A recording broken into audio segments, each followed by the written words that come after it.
A Journey membership crocheter asked, can you attach C2C together without sewing? So I've been working on my C2C series and I've been studying the stitches and I thought it's gotta be possible.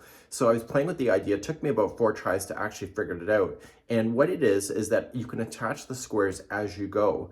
And this concept is so neat that after I know this, I will never do a blanket where there's panels and having to do a border and then sew it together, because you can attach it as you go. Forget the sewing. Today, I'm gonna demonstrate this. This video will be covering how to attach things together. So you have 1, 2, 3, 4. So you have different configurations on how it will go together, and it matters. I'm also going to use the same video for people that are thinking about a quilt. Maybe you have different yarns and you don't have a lot of it and you just want to make something quite random or strategic. You can also do this in a quilt format and you can have something really cool. Again, no sewing because nobody has time for that baloney. So let's begin. First thing up first is let's talk about tension. There are different C2C methods on how you're going to do it. And I have found with myself, as I'm going through the different methods of just trying different things, is that I end up with different stitch tensions every time I do it.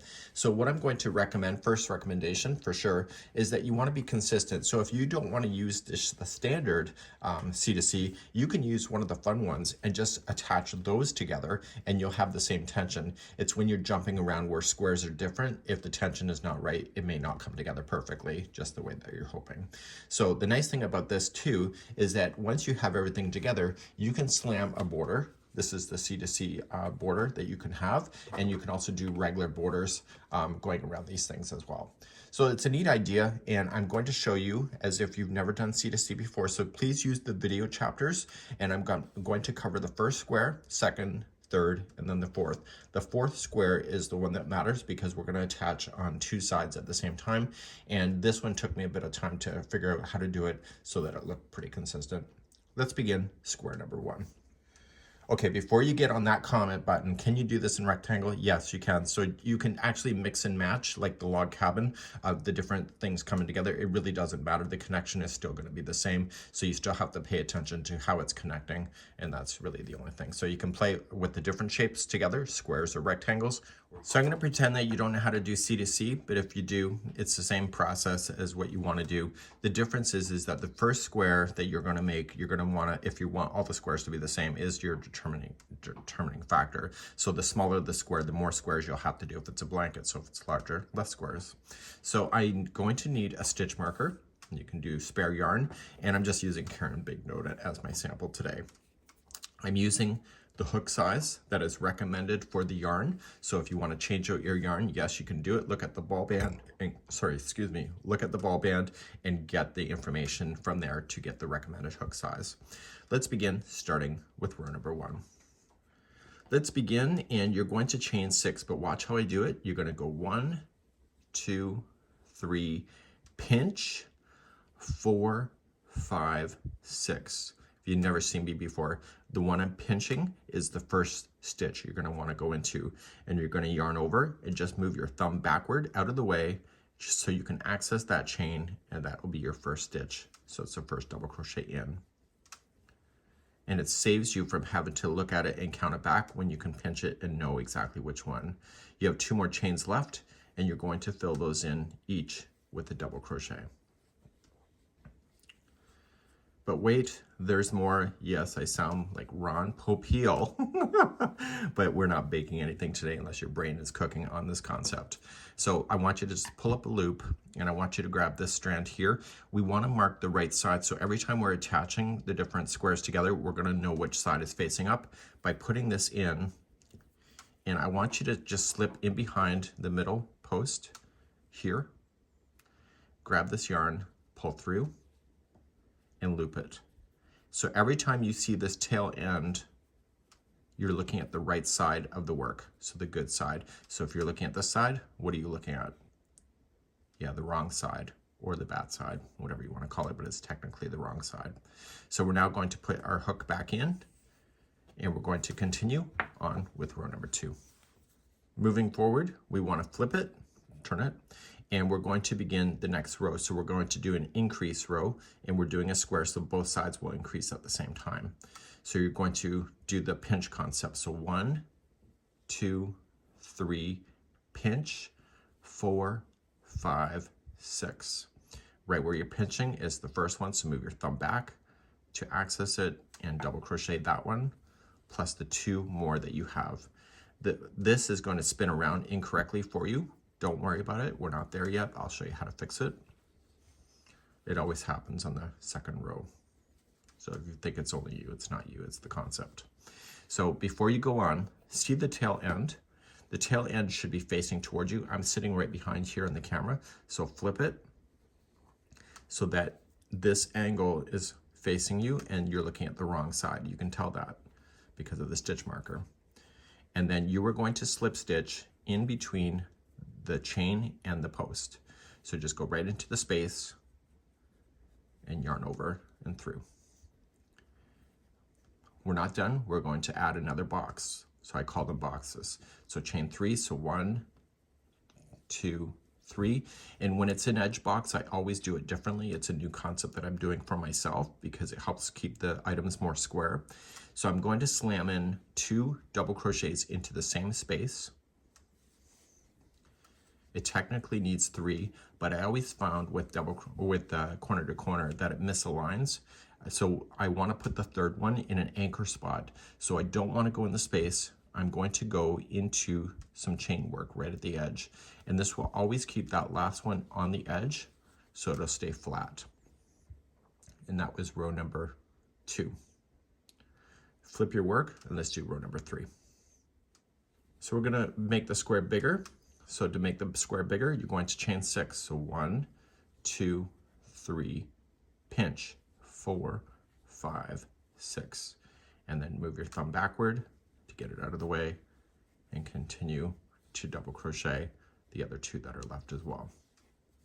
So the start when you're doing the increase will always be the same of chaining the 6, and make sure that this is facing towards you.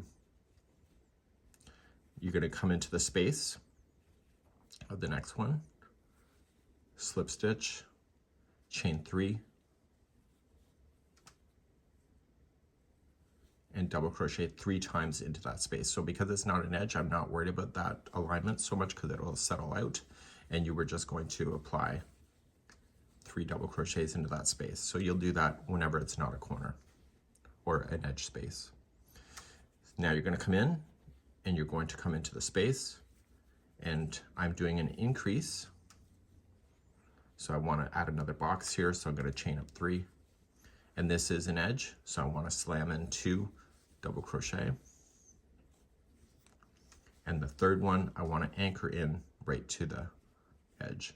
So come into the stitch work right at the edge, and that'll hold it to keep it nice and stable. It's more stable than your host at times.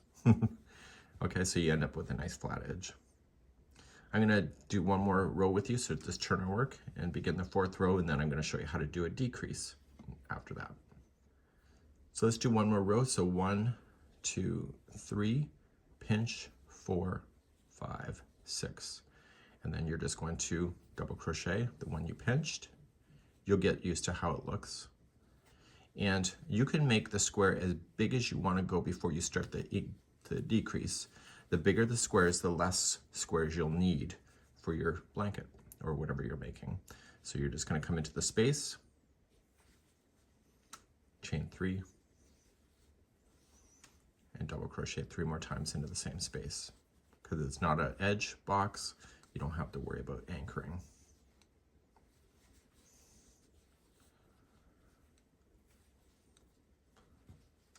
One, 2, 3. So as you're making the squares, there's going to be the same amount of boxes on each side. So in my case, the sample has 4 boxes. Again, you can do as many boxes as you want. You're coming into the edge, so you're just going to chain 3, and I want to anchor. And so I'm just going to put in 2 double crochet to start, and then anchor right into the edge. So you have to decide how big you want to go, so you can just reverse back and play the last row over and over and over until you're happy. And then when you're ready to start the decrease to come to the point here, that's when you're going to start that. So I'm going to do that next. Let's turn the work. It won't matter if you do an odd number or an even number for this concept, it'll still work each time. So you just have to decide how many boxes you want. In my case, it's 4. So 1, 2, 3, 4. 1, 2, 3, 4.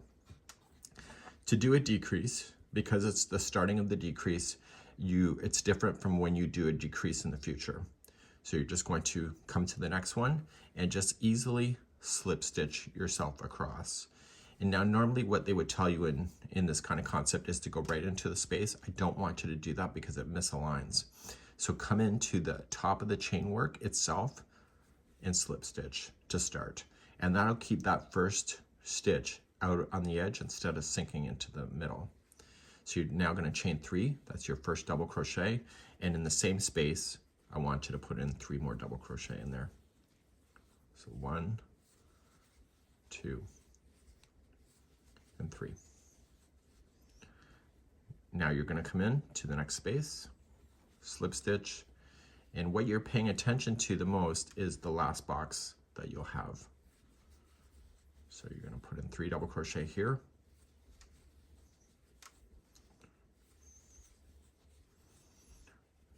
And this next one will be your last box because you don't want to grow anything. So the last box here will be 3 double crochet and then chain 3 and 3 double crochet in the same spot. Now, I also want you to anchor this one. So when you slip stitch here, don't go into a space because it'll misalign. Go right into some chain work and slip stitch, and that'll hold that top to the absolute top of this piece. And you're going to turn your work, and now you're going to slip stitch here. So as I told you before, you can see now that you've officially turned the corner, and so now you're heading in. But because you've already done the decrease the first time, there's more slip stitches this time before you get to the anchor spot. So you're going to slip stitch 1, 2, 3, and right into the top of the chain work, 4. Chain 3, and put 3 double crochet into that space. It's not uncommon for people when they do a decrease to absolutely accidentally think they're adding more stitches, and so usually people catch themselves, but sometimes they don't. So you'll slip stitch, and then this is the final box of this one. This is the second last one, like second last row, and then you're going to slip into the top of the chain, turn your work, and slip stitch 4 times. So we have 1, 2, 3, and 4. You're now going to chain 3 and finish this last box. So it'll be 3 double crochet in the box, and then you'll slip stitch it to the anchor spot.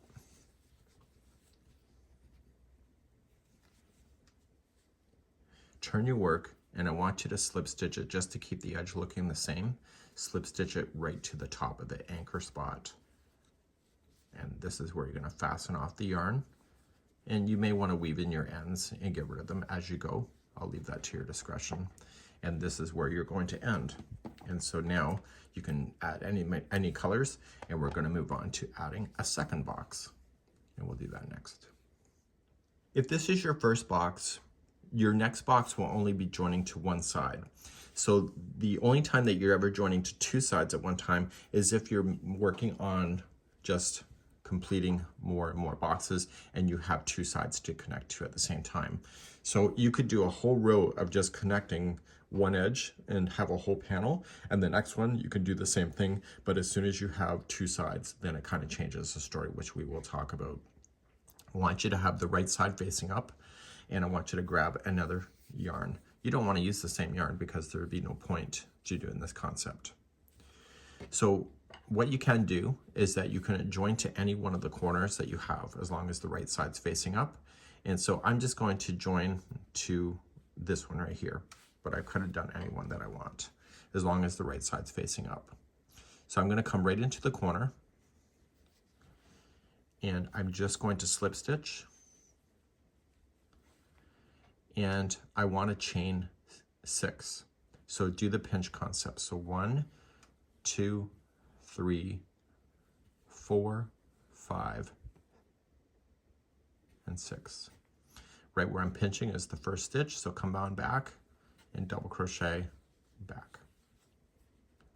And you're doing the 2 like you normally would have been, as if you weren't connecting. So it's coming back. Throw your loose ends to the back of the project. You can tell that because this is the right side facing up. And instead of just turning and making the square bigger, see the boxes. You can see the spaces in between the boxes. I want you at this point to slip stitch in between the groups of the 2 boxes. So slip stitch, and you're not done. You want to chain 3, 1, 2, 3, and slip stitch into the next box here. And now you're ready to start row number 2. To start row number 2, you are going to turn your work, and you are going to chain 3. So 1, 2, 3, and the chain 3 that you used is your base. So you're going to put in 3 double crochets into that base space. So it's a nice clean connection that you see.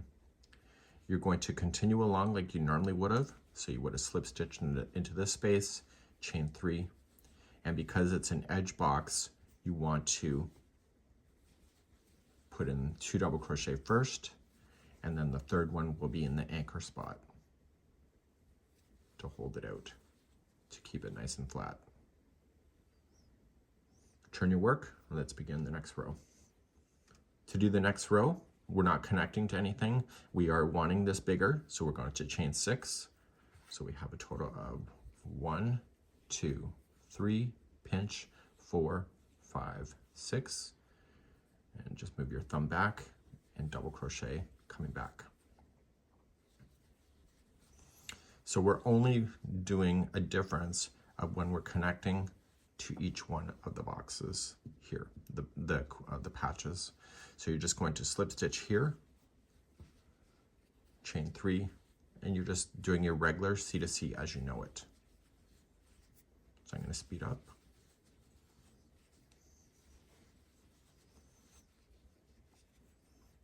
So you're connecting. So you're going to have to make another box. 1, 2, 3. You'll put your 3 double crochet in. You don't have to worry about anchoring, even though this is an edge of this box. And when you slip stitch, you're going to slip into the next space. So after this box, you go right into the space, chain 3, and then just come into the anchor spot right up here and slip stitch. So you see it's just one connection in between the boxes. Turn your work, and let's start this row. So you'll chain 3 and you'll double crochet using that anchor spot, that space that you created.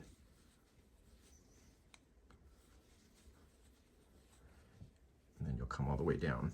So you'll see that this row will then maintain the same amount of boxes that the original one has.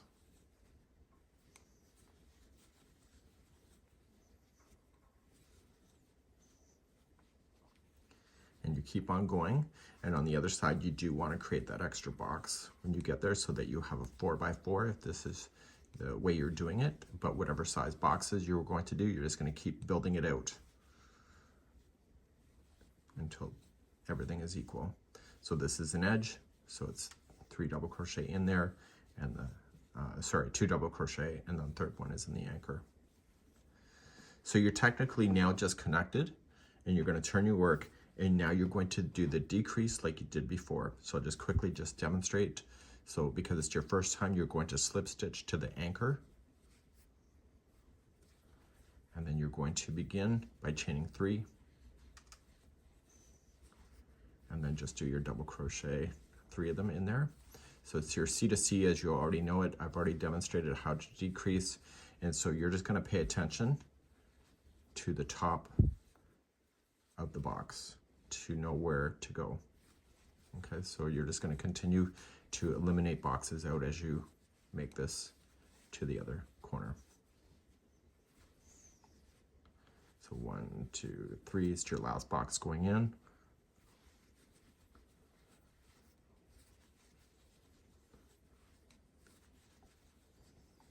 Okay, slip stitch to the anchor, and then you're going to slip stitch across and finish the rest of it just like you did with this one.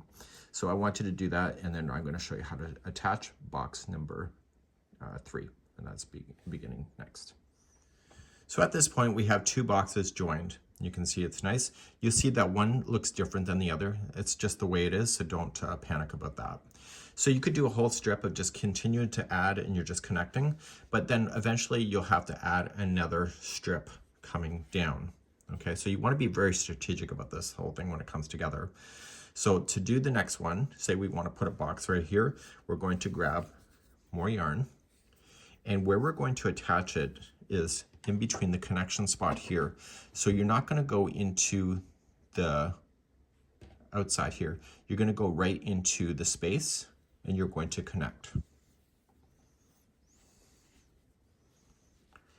Then you're going to chain 3.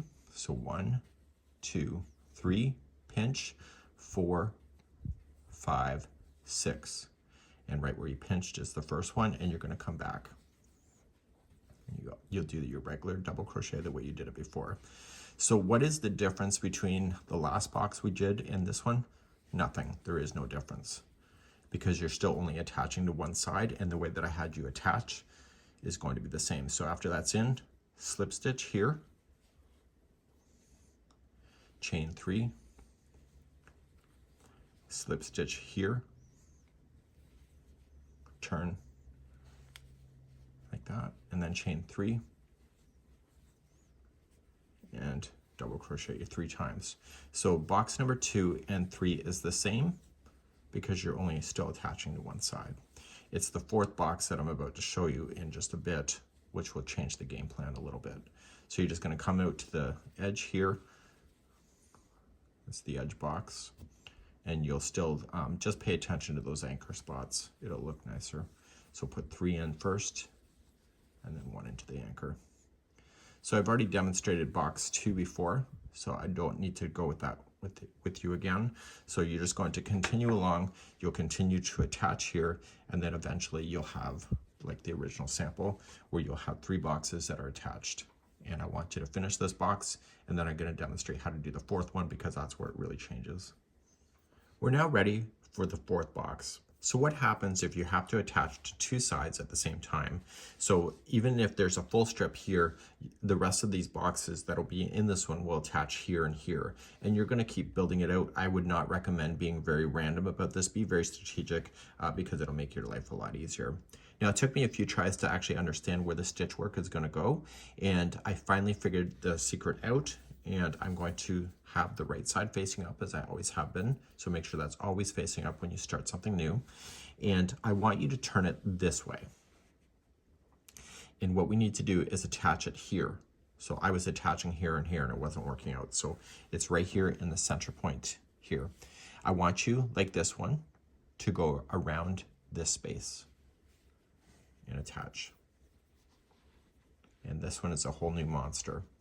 So now that it's attached, we need to build our way out this way, but we're not going to do that pinching concept anymore, not for this one. So we're going to do 1, 2, 3, and come in between the first box and the second, and I want you to slip stitch in there. So just going in, pulling it through, and turn it like this towards you. You want to chain 3, so 1, 2, 3, toss the loose end to the back side. It's just easier and out of your way. And the rest of this is going to be filling in this that you just created with 3 double crochet. You don't need to worry about an anchor.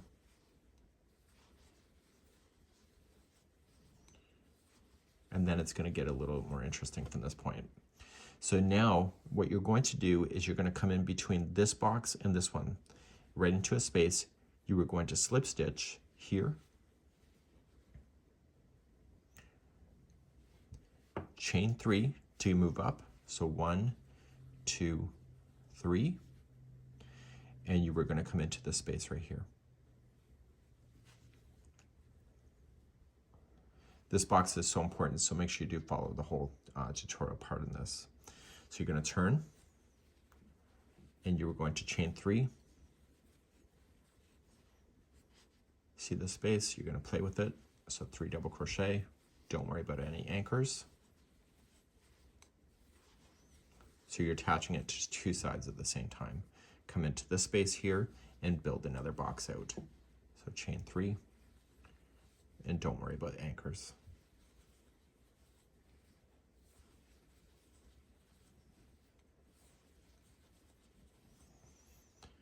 Okay, now you're going to come in between this box and the next one, just slip stitch in between, chain 3, and then come into the next space up here between the boxes and turn, chain 3, and come out and come and use that space you just created and come on down. So other than joining on the 2 sides, you're thinking to yourself, well, why are you watching this? So continue along, and you can see it's nicely going together. So all this concept came to me with a crocheter on our YouTube membership, and the journey said, well, can you do connections without actually sewing? And so I really had to think about where I would connect and how I would do it. So I literally put my hook down in the wind on a Saturday just before Easter Sunday. And I literally spent hours on making the log cabin sample just to understand it and just trying to get it right. So just chain 3 and then go right into the anchor up here. Turn your work, chain 3, so this will be the outside box, and put 3 double crochet in. And I know what you're probably thinking at this point, well, why wouldn't you go on YouTube and find another host that shows it? Because when you do that, sometimes you limit your creativity on something that you may have to figure out on your own. And maybe the way that you would do it would be different from another host. So I try not ever doing that on YouTube, because then it makes it authentic in the way that I learn and the way that I teach. Because it's too easy to go on YouTube and just start duplicating what others do. And so I fail with myself if I do that. I lose a sense of pride in my own creativity when I duplicate like that. It's not the same as following a pattern like on Yarn Inspirations, to my point of view. So here's the last box that will go in, so you'll build it out. So chain 3, and don't worry about the anchors, like putting it in the edge. So put your 3 in there and just anchor to the top here. So slip stitch right into the top.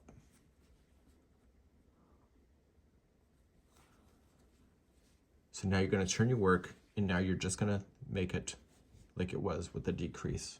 So again, you're just going to slip stitch yourself to the anchor spot at the top of the chain.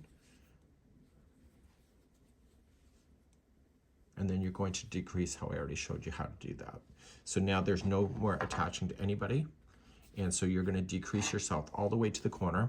And what I want to do at this point is that I'm going to have you do that, and then I'm going to demonstrate a quick little border that you can use, but you can attach as many of these squares as you want to. If you would like to do a major square, so say you wanted to do 4 and then you wanted to do a major square, you can literally keep following it up and pass over the connection spots, because everything is evenly spaced. So you can continually add, so you can have 4 small ones, you could have 1 big one right beside, and you could really make a patchwork concept really interesting in that manner. So I will join you in just a few moments just to show you how to do a border if you wanted to do one.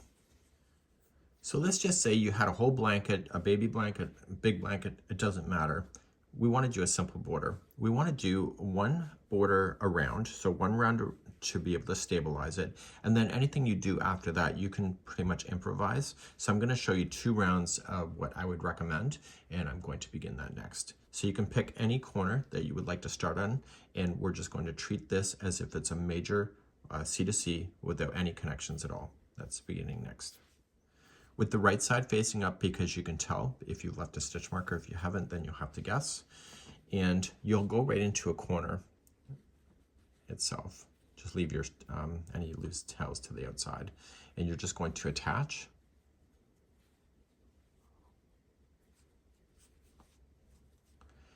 you're going to chain 1, and you're going to single crochet into the same one. Sorry, just single crochet.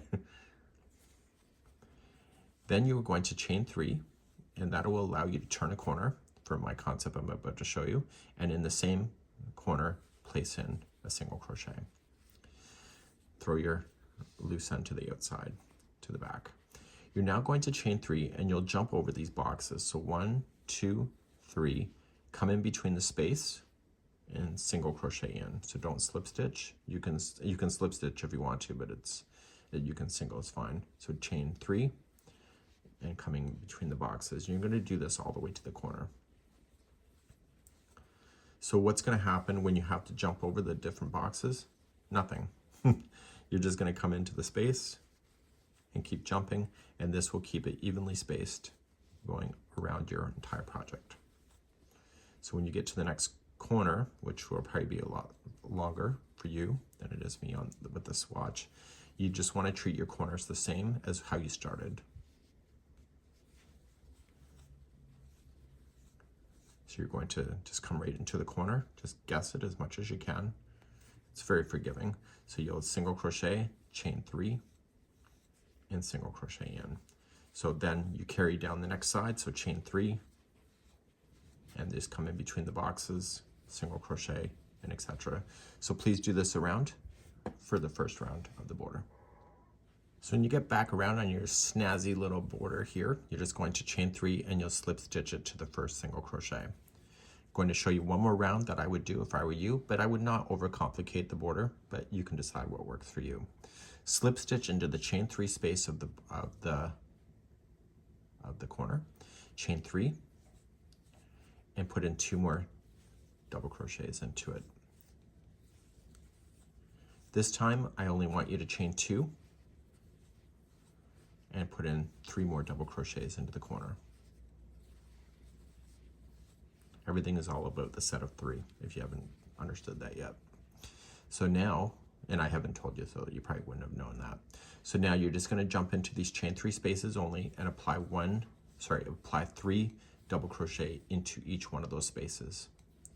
So don't worry about those single crochets, or if you did a slip stitch, it doesn't matter. Just only concentrate on the spaces.